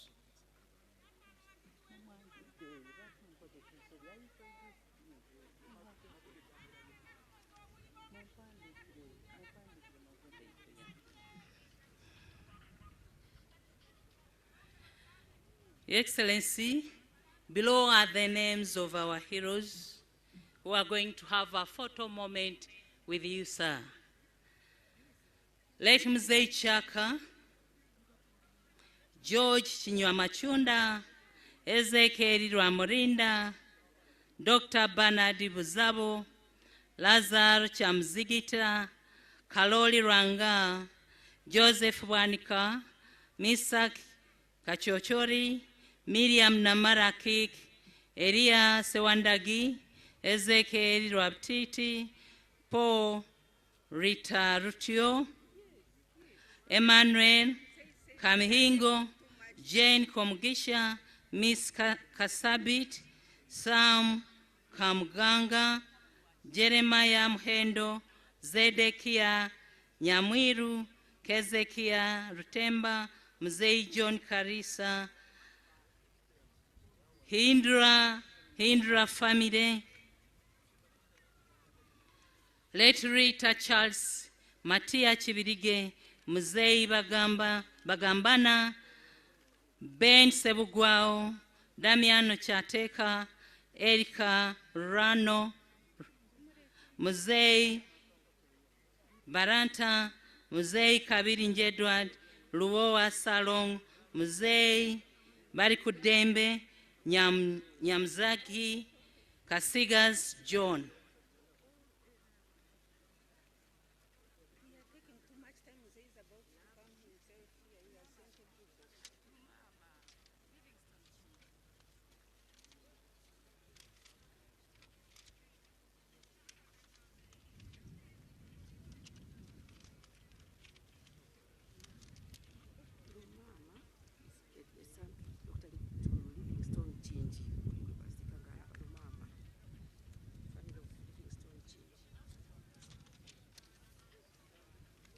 Your Excellency, we have also the family of Chinji.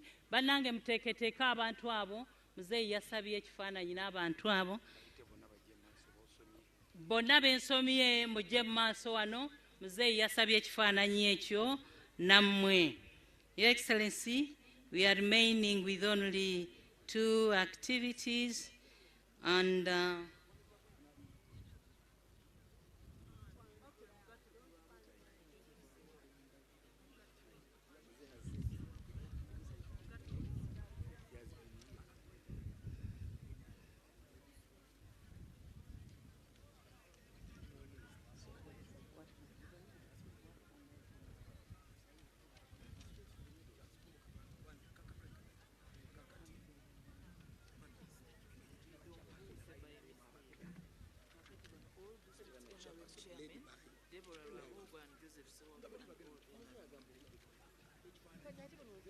Your Excellency, sir, allow me to recognize the Honorable Minister Magoda Ikuya, Minister of State for East Africa. The District NRM Chairperson present here, and our beloved sister, the District NRM Chairperson of Lyantonde, Deborah Rwabogo n'abavubuka abo. Oba oliridda wa Deborah Rwabogo, olina ttiimu ey'abavubuka tukuyozaayoza nnyabo, weebale okuyita mu kalulu, ne ttiimu yo yonna ey'abavubuka tubayozaayoza. Tubadde tubasaba mubeere awantu muzeeyi asobole okufunako nammwe ekifaananyi. Rwabogo weeteekteeke ne ttiimu yo ey'abayouth, youth mobilizers.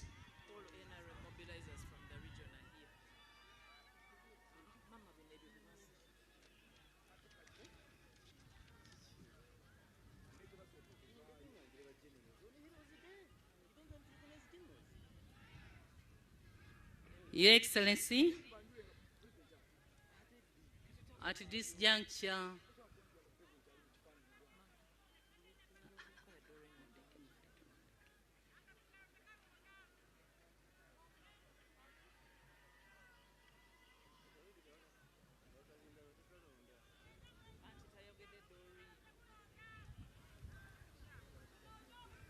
Major Felix Kulaije, the floor is yours.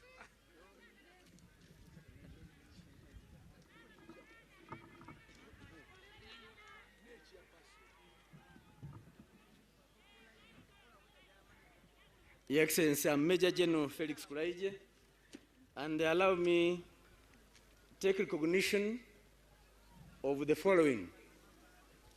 We have the UPDF generals that have attended this function, led by the Deputy CDF, who is standing in for the CDF himself, Lieutenant General Sam Okiding. and they include our retirees as well. General Kale Kayihura, retired. Lieutenant General, retired. Nakibos Lakara.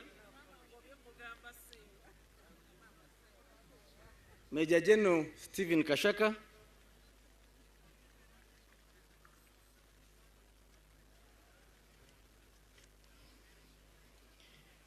Brigadier General Gava.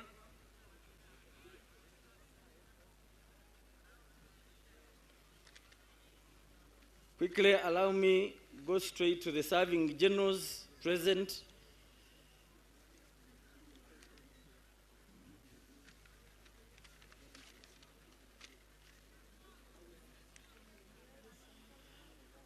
Major General Sam Chwanuka. Major General Henry Masiko, Member of Parliament. Major General Deus Sande. Major General Paul Muhanguzi. Major General Richard Otto. Major General Don Nabasa. Major General George Igumba. Major General David Isimbwa. Brigadier General C. Bagonza. Brigadier General D.R. Gony. Brigadier General Paul Namawa. Brigadier General Mwanje Sechiranda. Brigadier General James Chinarwa. Brigadier General Chiyinji.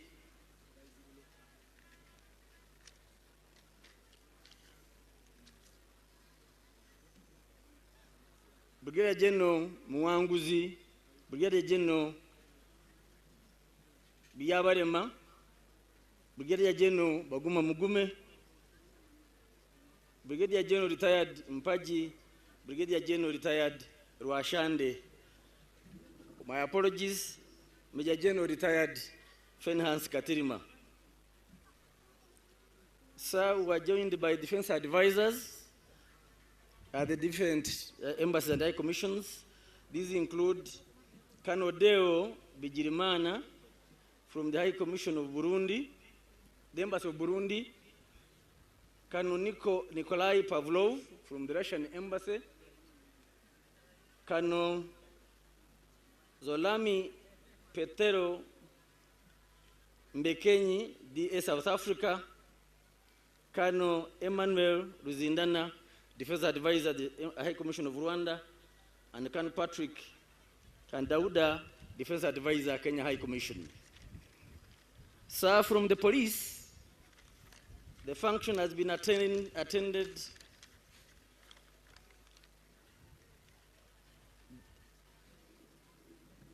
Deputy Inspector General of Police himself led the team, and he's been accompanied by AIGP Damulira Christopher,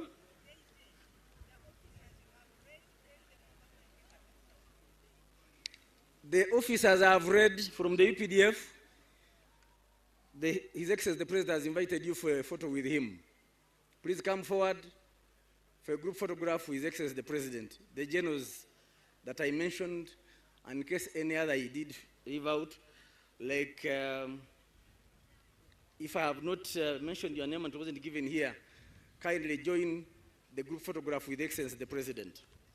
And from the police, equally, like I mentioned already, AIGP Damulira Serunjoji, AIGP Kafero Moses, AIGP Apollo James, AIGP Baliamusaki Felix, AIGP Tanui Stephen, AIGP Bamunova Ubold, AIGP Waswa David, AIGP Nwabine Lawrence, AIGP Mwesigwa Frank, AIGP Mubiru Andrew, and the Senior Commissioner of Police, Kalyango Timothy. From the prison service, we are joined by the Commissioner General of Prisons himself, Dr. Byabashaija, accompanied by Assistant Commissioner ACGP John Bosco Tumwebaze, ACGP Mr. Milton Tio, ACGP Mr. Robert Bonanura, ACGP Dr. George Muge, Senior Commissioner of Prisons Mr. Frank Baine Mayanja, Senior Commissioner of Prisons Mr. Judas Tadeo Kalisa, and Acting Senior Commissioner of Prisons Prose Gerardine Najuma. The rest, you will fall in among those because of time. With those that have recognized, sir, allow me now invite the Master of Ceremonies of the Chancellor, Major General George Igumba, to come, sir, and present to you the awardees for today. General Igumba, sir.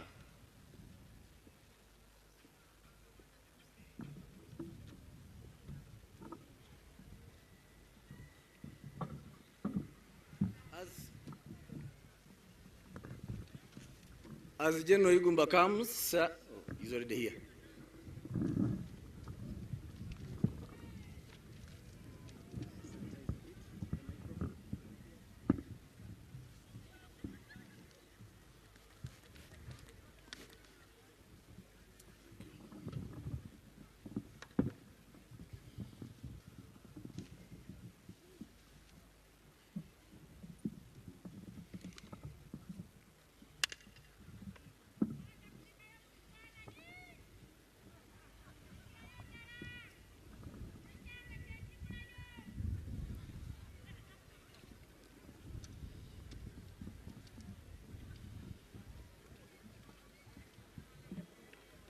Your Excellency, the President of the Republic of Uganda, and your dear wife,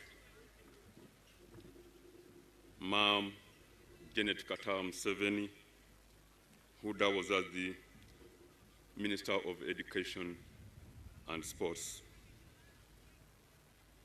Permit me, Your Excellency, in the interest of time, that I read on the protocol that has been cited ever since this morning.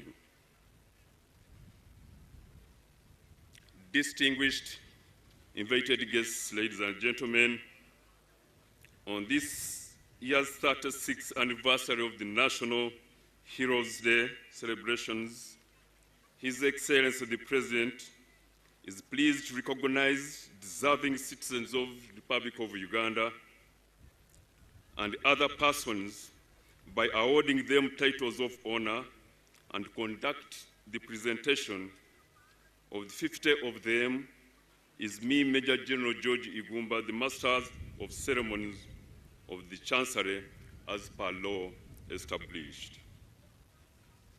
Now, therefore, in accordance with Section 2, Subsection 2, and Section 6 of the Second Schedule, Part 1 to 3 of the National Honors and Awards Act, Cap 173, Section 14, His Excellency the President of the Republic of Uganda has approved the award of titles of honor to 50 persons, among whom 9 are female, during this year's National Heroes Day celebrations. The names of the 50 awardees were duly considered by the Presidential Awards Committee, comprising of 9 eminent persons, with Honorable Beatrice Wabudea as chairperson and Hajat Zamina Malole as secretary under the aegis of the Minister for the Presidency, Honorable Millie Babirie Babaranda. Now, award of the Nalubale Medal. Pursuant to Section 2, Subsection 2, and Section 6 of the Second Schedule, Part 1 of the National Honors and Awards Act, Cap 173, Section 14, the title of honor of the Nalubale Medal is awarded to all civilian activists who have contributed towards the political development of Uganda, either through armed struggle or civil disobedience, and otherwise, right from colonial times to date.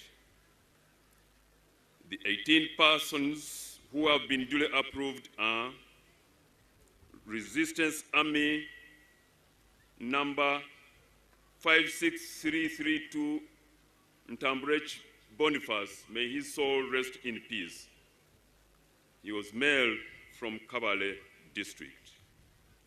Next is Miss Mutiaba Queen, a female adult from Shenyi district, followed by Sam Mutafungwa, a male adult from Kunjiri district, followed by Haj Musana Katibu, a male adult from Busia district, who is followed by Miss Nate Nyabihemu, a female adult from Barara district. Next on the list is Mr. Stephen Tumuheire, a male adult from Rujumbura district, followed by Mzee Rwanga Kalori, may his soul rest in peace, who hailed from Lyantonde district, followed by Mr. Sam Kamganga, a male adult from Sembabule district, followed by Miss Miriam Namara Akik, a female adult from Lyantonde district, followed by Mama Kerodia Kanyamachunda, a female adult from Lyantonde district.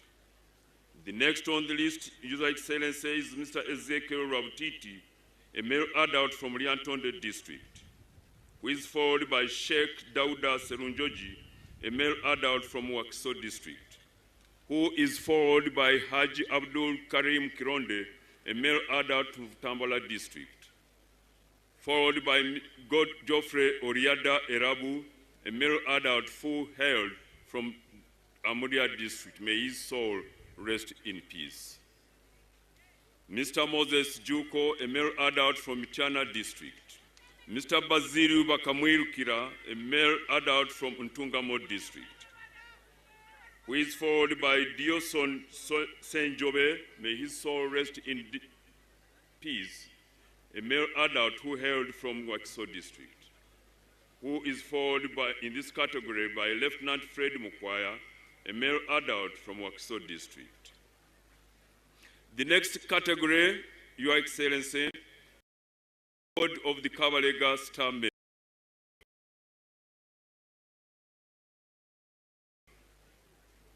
Pursuant to Section 2, Subsection 2, and Section 2 of the Second Schedule, Part 1 of the National Honors and Awards Act, Cap 173, Section 14, the title of honor of the Kabalega Star Medal, which is the second highest military decoration, is awarded to a person for conspicuous gallantry that does not justify the award of the Order of Katonga, but bordering with the qualification for the award of the Order of Katonga.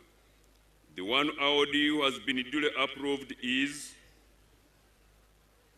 our own Resistance Officer number 06377, Lieutenant General Sam Emuli Okiding, a male adult who hails from Serere district. Lieutenant General Sam Emuli Okiding is the Deputy Chief of Defense Forces and Inspector General of the Uganda People's Defense Forces, who enlisted into the army way back in January 1980 in Soroti. He underwent basic military training at Nakasongola and was commissioned after completing officer cadet training at the School of Infantry in Jinja. He later completed the officer basic gunnery course in 1989 at Bombo and the regimental officer gunnery course in 2003. His professional military education includes senior staff college at Chimaka, an instructor's course at Masindi, and the prestigious National Security Program at the National Defense College in South Africa, among many others. The next category, Your Excellency, is the award of the Masaba Star Medal. Pursuant to Section 2, Subsection 2, and Section 4 of the Second Schedule, Part 2 of the National Honors and Awards Act, Cap 173, Section 14, the title of honor of the Masaba Star Medal is awarded to Defense Forces personnel under the same circumstances described in the award of the Kabalega Medal, but where the gallantry is not as conspicuous as in the Kabalega Medal. And the two awardees who have been duly approved are Resistance Officer number 06745, Major General David Biheimaiso Isimbwa, a male adult from Masindi District, who is followed by Resistance Officer number 07704, Brigadier General Frederick Chiinji, a male adult from Chotara District. The next category, Your Excellency, is the award of the Damu Medal. Pursuant to Section 2, Subsection 2, and Sections 5 of the second schedule, Part 2 of the National Honors and Awards Act, Cap 173, Section 14. The title of honor of the Damu Medal is awarded to any member of the military who was or is wounded in action. All those killed in the liberation struggle also qualify.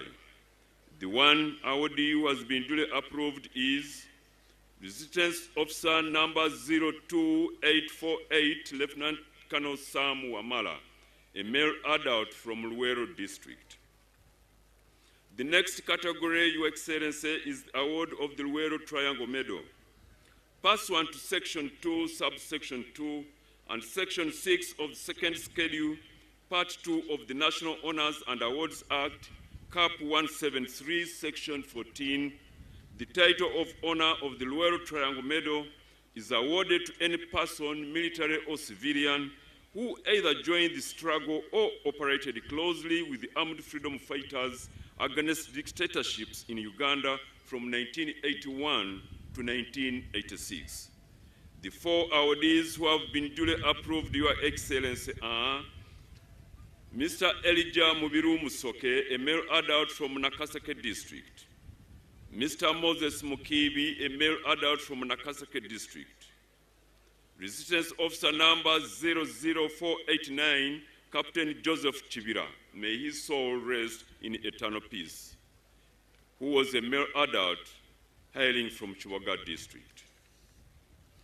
The last in this category, Your Excellency, is Resistance Officer number 13374, Captain David Kiza Chibuka, a male adult from Wende District. The next category, Your Excellency, is the award of the Gallantry Star Medal Police. Pursuant to Section 2, Subsection 2, and Section 4 of the second schedule, Part 3 of the National Honors and Awards Act, Cap 173, Section 14, the title of honor of the Gallantry Star Medal is awarded to police officers who have distinguished themselves through acts of gallantry demonstrated in operations, community policing, intelligence gathering, and bravery.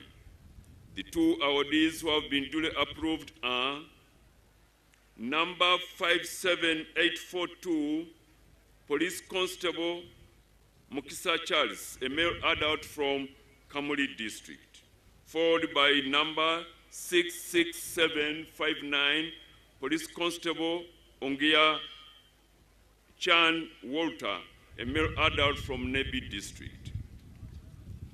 The next category, Your Excellency, is the award of the Personal Sacrifice Medal Police.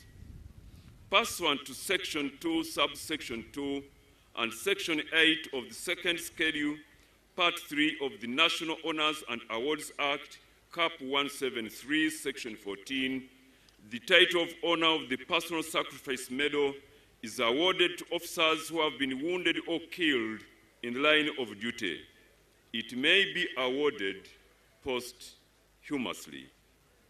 The two awardees who have been duly approved are number 47676, Sergeant Monda Godfrey, may his soul rest in peace, who was a male adult from Bujiri District. Followed by number 47771, Corporal Obara Bilal, may his soul rest in peace, a male adult who hailed from Busia District. The next category, Your Excellency, is the award of the Long Service with Good Conduct Gold 30 Years Plus Police Medal.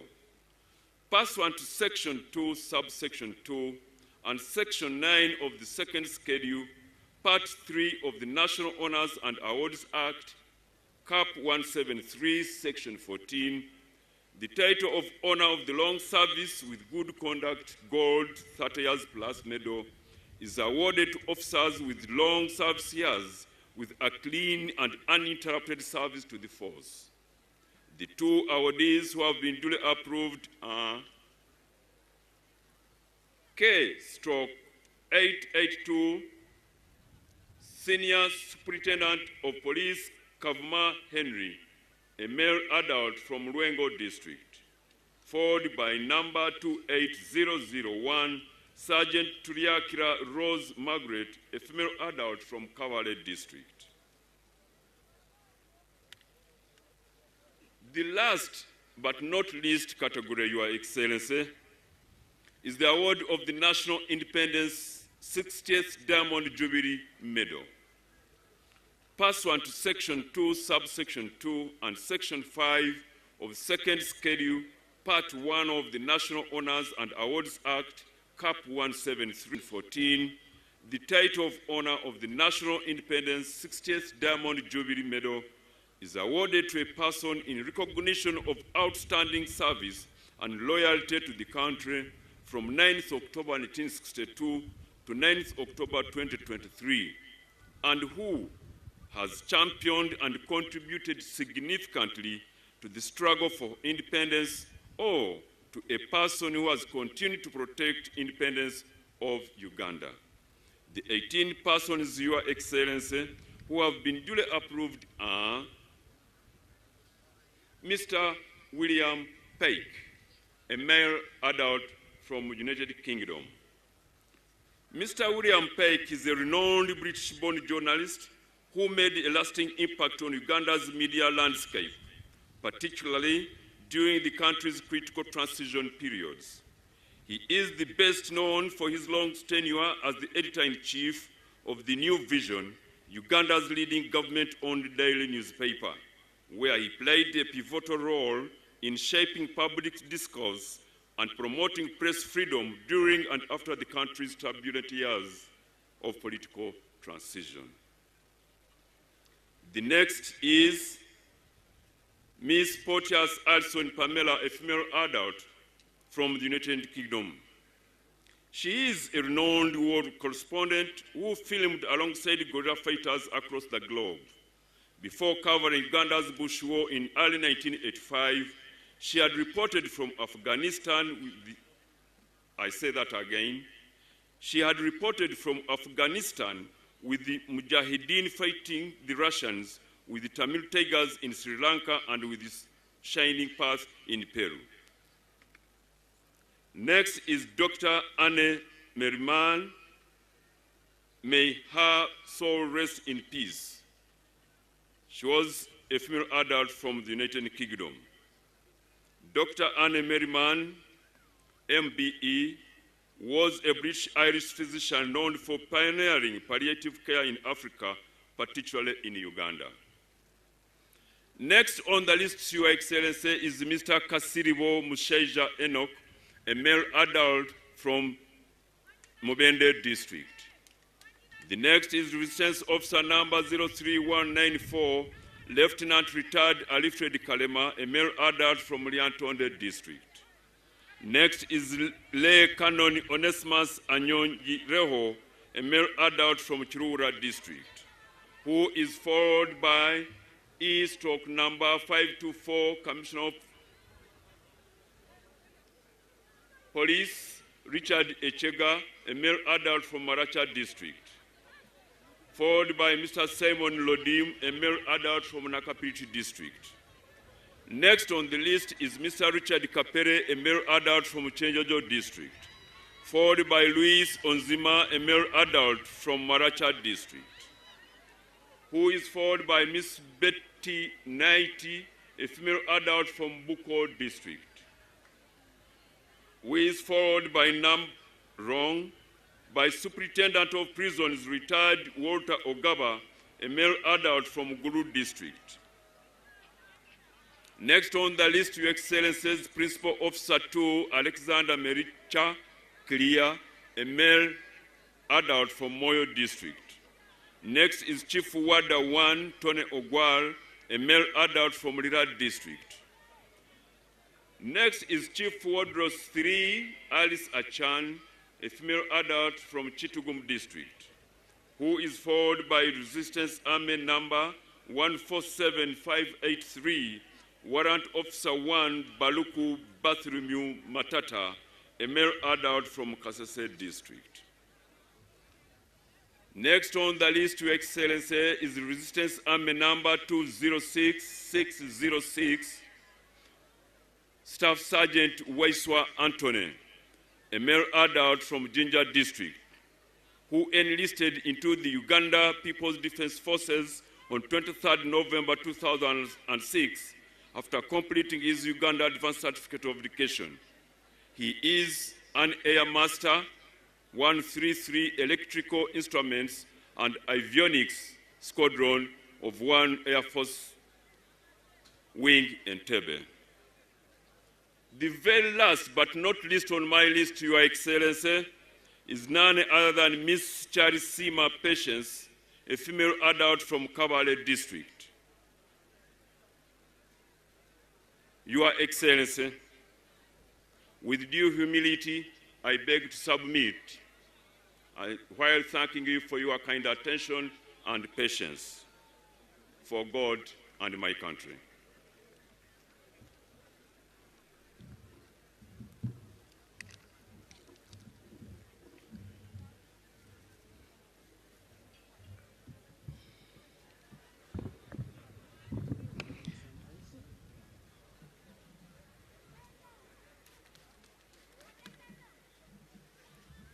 Thank you very much, Your Excellency. Sir, I request that you offer a photo opportunity with the religious leaders that grace today's occasion. Thank you, sir. Please, protocol. Request the religious leader to come forward. His Excellency has accepted. Protocol, the religious leaders. Thank you very much, Your Excellency. Honorable Mire. Thank you, Major General.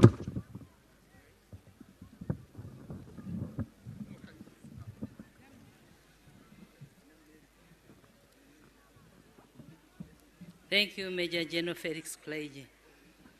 Your Excellency, in a special way and with your permission, sir, allow me to recognize the following diplomats present here with us.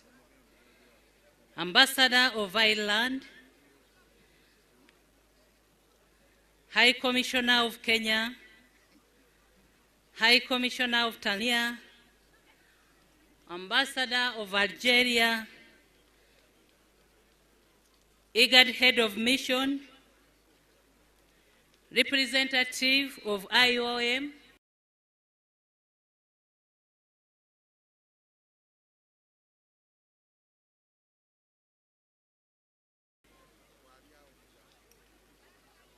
Your Excellency, your daughter, General Proskovia Nareiso, is also with us. And also Senior Presidential Advisor on Diaspora, Florence Kiremera.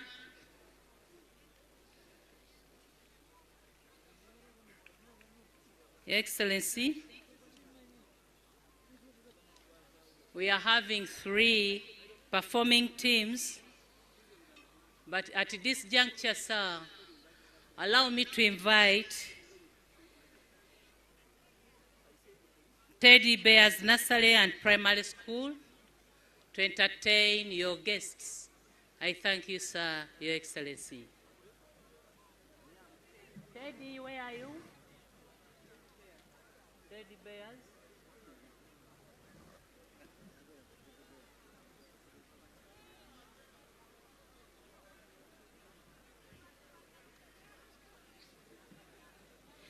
Teddy Bears, please. The floor is yours.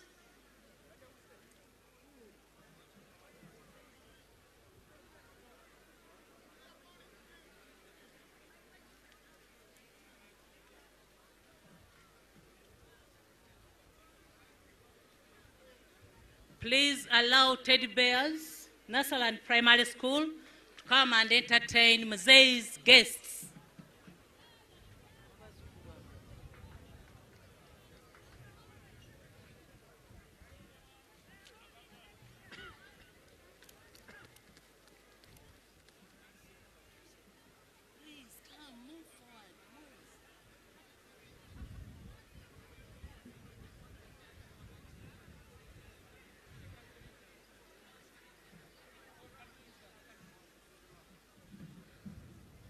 Cultural leaders, please join the President for a photo moment. Cultural leaders, please join His Excellency the President and Mama, the First Lady, for a photo moment.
victory. Mwalo wanza bulungi ffe tubajjukira nnyo. Olyalumirira eggwanga ng'olina omwoyo gw'eggwanga, ng'omba eggwanga Uganda. Ng'okufubya okukola ebyo ebitaasa eggwanga, osalayo obudaali. Weebale wamma omwoyo gw'eggwanga, okwagala Uganda ekyo kyaffe kya buli omu. Yagala nnyo ensi yo, obutonde tubukuume, embuzi ekigaana enkusaba security gikuume. Eddembe kya bugagga, tukolerera Uganda etuuke ku ntikko, ono ye maama waffe. Weebala okwagala n'okukolerera ensi yattu, mwebale nnyo. Okukola bulungi, kale tubajjukira nnyo. Our heroes, we praise your legacy, commemorate your victory. Mwalowooza bulungi ffe tubajjukira nnyo. Weebala okwagala n'okukolerera ensi yattu, mwebale. Okukola bulungi, kale tubajjukira nnyo. Our heroes, we praise your legacy, commemorate your victory. Mwalowooza bulungi ffe tubajjukira nnyo.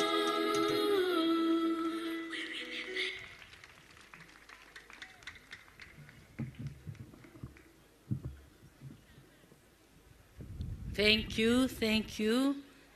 Teddy Bears, Nursery and Primary School.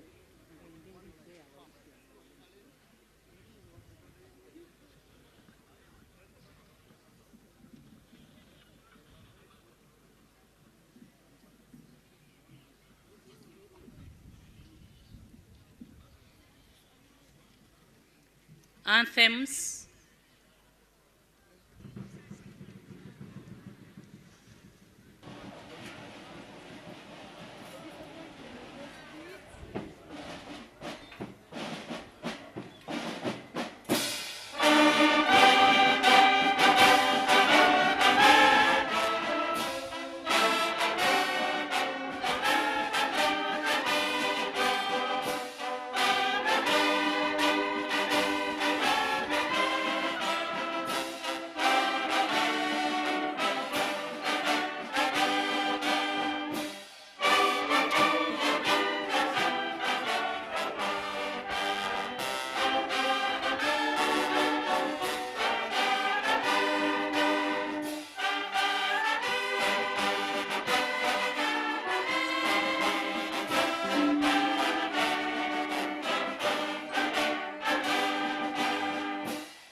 Child for a whole year.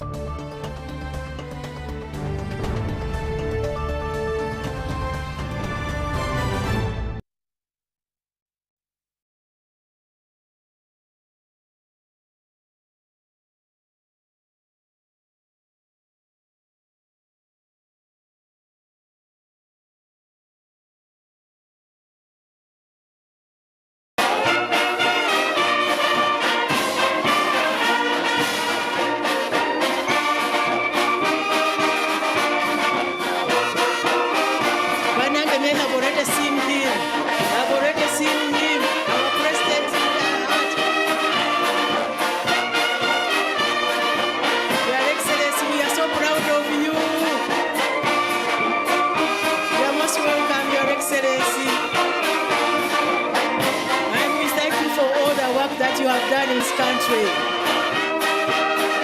with Mama, Your Excellency and Mama. You are most welcome. You are most welcome, sir.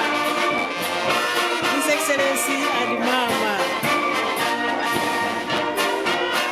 You are most welcome. We shall stand up. We will take his general salute.